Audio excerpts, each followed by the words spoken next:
shir ay lahaayeen inta badan xubnaha mucaaradka Soomaaliya ayaa shalay ka furmay magaalada Muqdisho ee caasimadda Soomaaliya.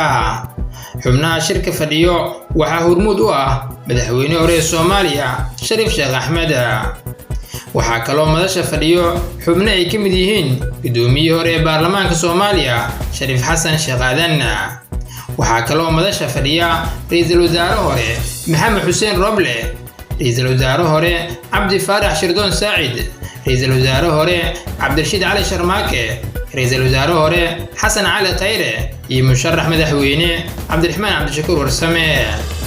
dhaliilo hordhaca ayay u joodiyeen mucaaradka ee dowladda kuwaas oo u badnaa doorashada dastuurka iyo isku-haynta dalka.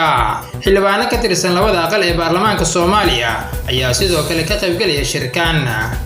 Shariif Sheekh Axmed, madaxweyne hore ee Soomaaliya oo ahaa shirgudoonka kulankan, ayaa sheegay mar uu ka hadlayay doorashada golaha deegaanka ee magaalada Muqdisho in aanan iyagu diidaneen doorashadaasi, balse ay rabaan in laga heshiiyo guddiga iyo nooca doorashada. waxa uu guddiga hadda jira ee doorashada ku tilmaamay Shariif Sheekh Axmed guddi aan lagu yeeri karin guddi qaran.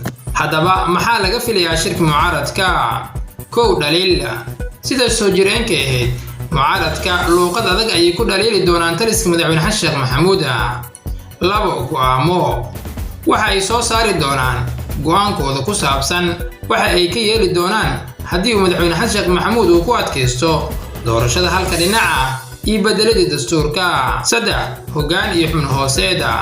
sida la filayo, mucaaradka Muqdisho ku shirsan waxa ay dhisan doonaan maamul iyo xiriiriyaal.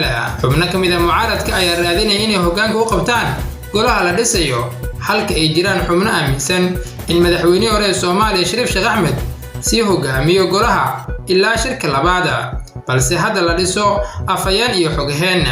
waxa ugu muhiimsan ee mucaaradka shirkooda ay ka filayaan waa inay culays saaraan madaxweyne Xasan Sheekh Maxamuud oo uu madaxweynuhu u dabco taladana dhulka dhigo, uu aqbalo doorasho heshiis lagu yahay.